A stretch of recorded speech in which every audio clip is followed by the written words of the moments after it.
¿Qué tal, amigas y amigos? Gracias por acompañarnos como siempre en Entrevista Venevisión. Ya estamos listos para iniciar nuestra conversación con el invitado del día de hoy. Él es Pedro Benítez, analista político, historiador. Gracias por estar con nosotros en Entrevista Venevisión. Gracias a ustedes, un gusto. Es muy interesante revisar la historia y conocerla porque el que no conoce la historia está condenado a repetirla, y en el caso venezolano han sucedido muchos eventos sui generis y que van a fijar historia. El tema de las sanciones en el país, hay distintas posturas, hay una parte de la oposición venezolana que insiste en que las sanciones son la vía para lograr cambios de tipo político, hay otra parte que no. Veíamos cómo el canciller venezolano Carlos Farías estaba asegurando que Estados Unidos busca restablecer relaciones con Venezuela sin desmontar sanciones. Históricamente hablando, ¿qué logran las sanciones en un país?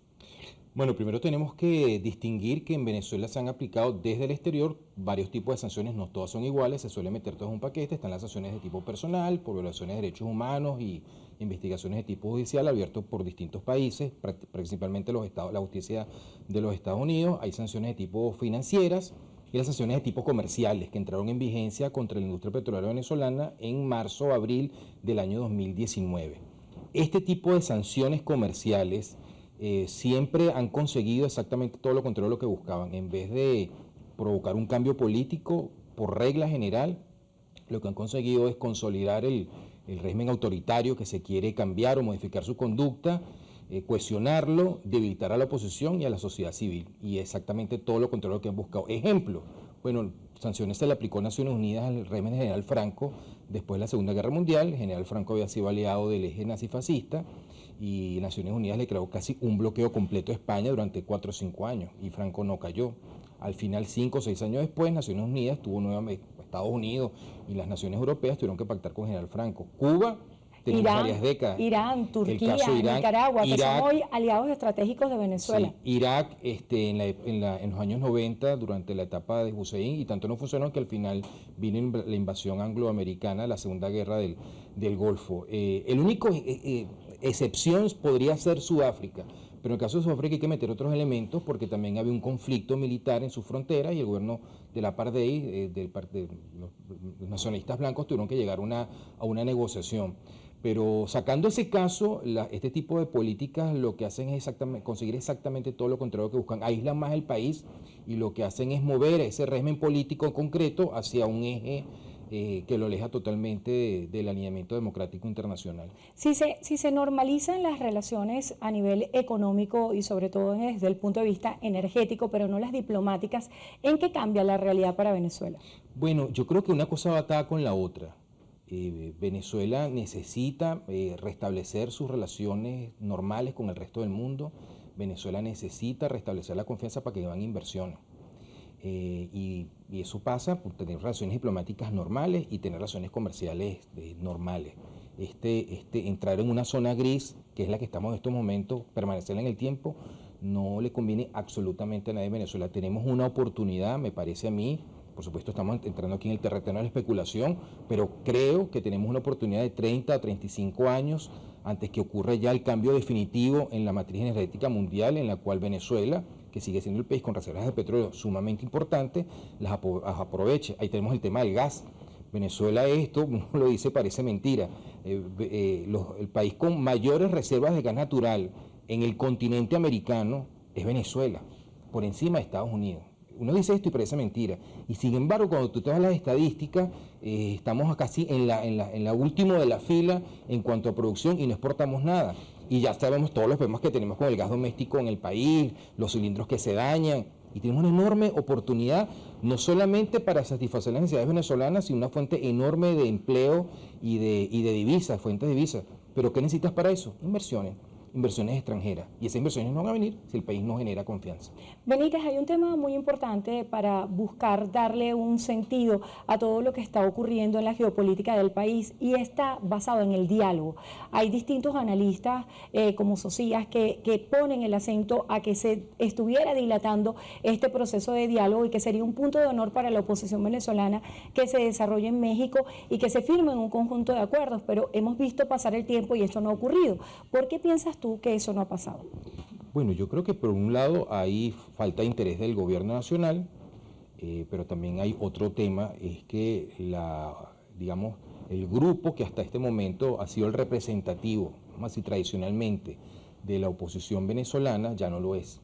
Sí, estoy hablando del G4, lo que ahora se presenta como la plataforma unitaria, los que anteriormente fueron parte de la Mesa Democrática, la MUD. Ya no podemos decir que ese sea el grupo representativo de la oposición, y ese es un elemento importante que hace que el gobierno nacional tenga una excusa adicional para perder interés. No cabe duda que para que un país salga adelante necesita grandes acuerdos.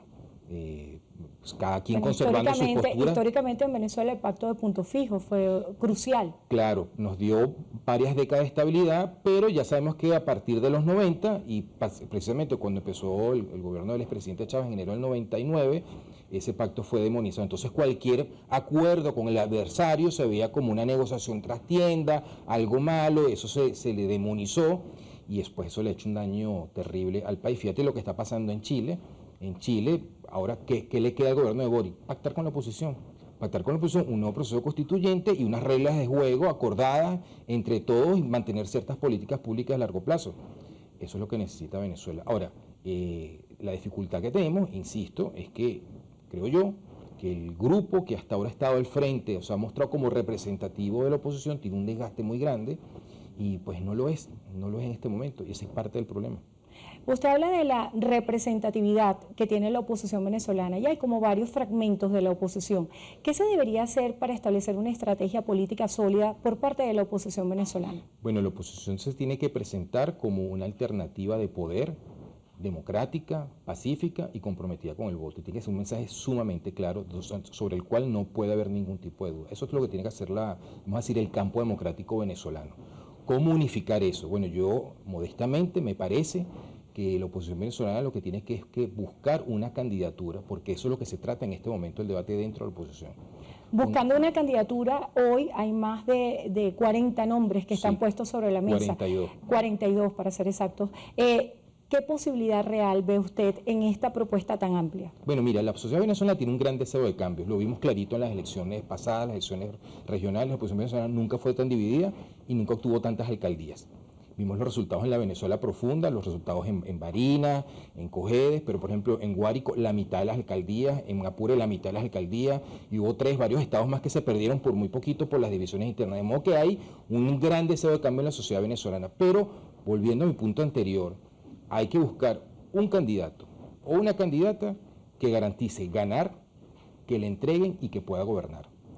¿Qué significa que se pueda gobernar? Bueno, que llegue un pacto, un acuerdo con los que actualmente ejercen el poder en Venezuela para la estabilidad de Venezuela los próximos 5 o 6 años, y que ese gobierno establezca las condiciones de confianza para recibir las inversiones que el país necesita.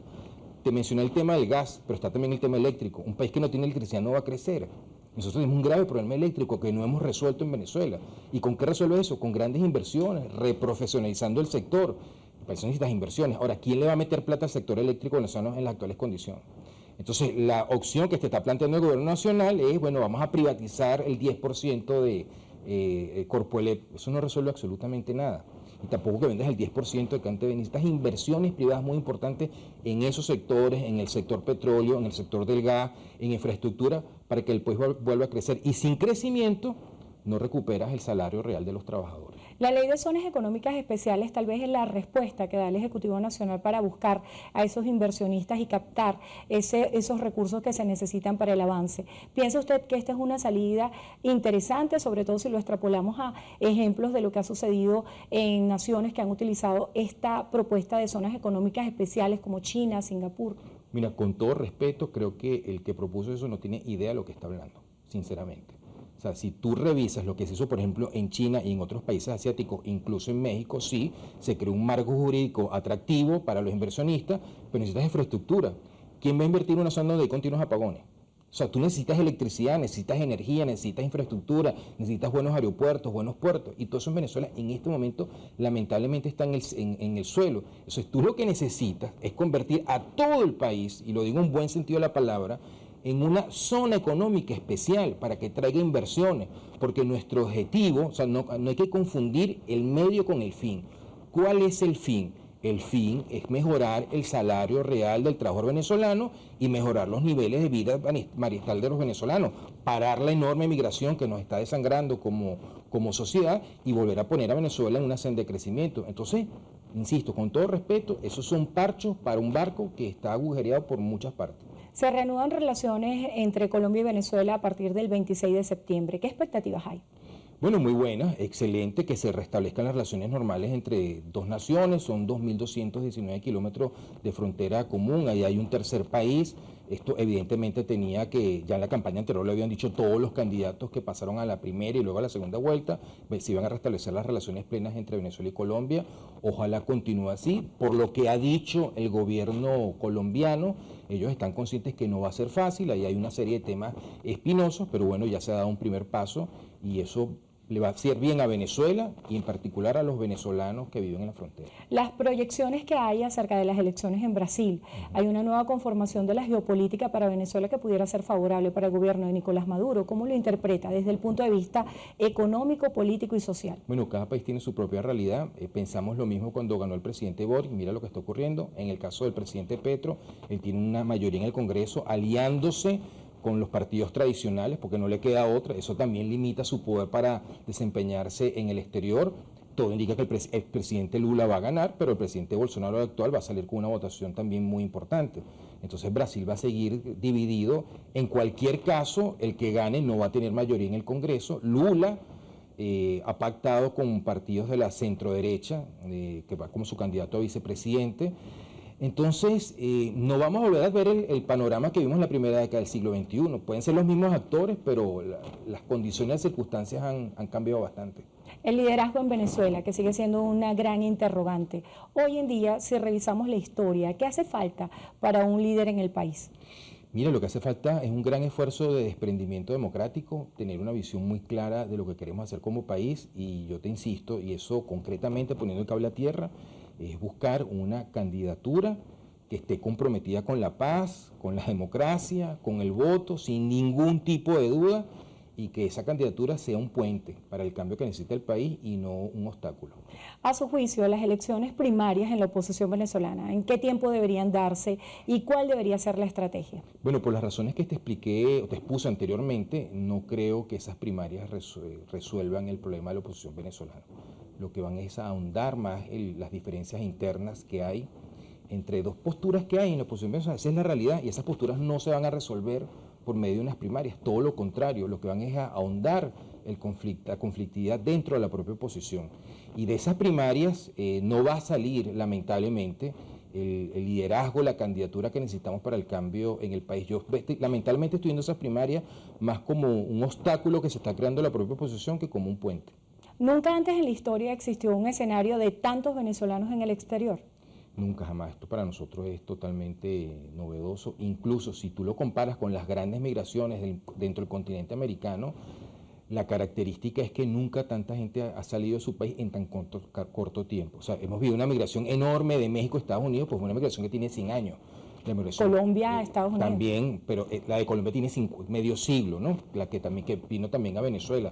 Pero es que esto es una avalancha que ha ocurrido en 6, 7 años. O sea, nunca había salido tanta gente de un país en tan corto tiempo como lo que hemos visto en Venezuela. Es realmente algo triste y tiene que ser preocupante porque mucha de la mejor gente que necesita Venezuela, estoy hablando de gente joven, con futuros, con proyectos, se nos está yendo y de todo lo que ha pasado en Venezuela probablemente eso sea lo más grave para nuestro futuro.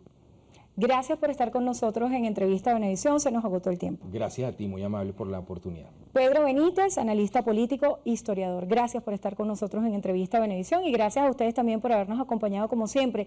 Hacemos una breve pausa y al regreso seguimos con más de Noticiero Venevisión. Quédense allí que ya venimos.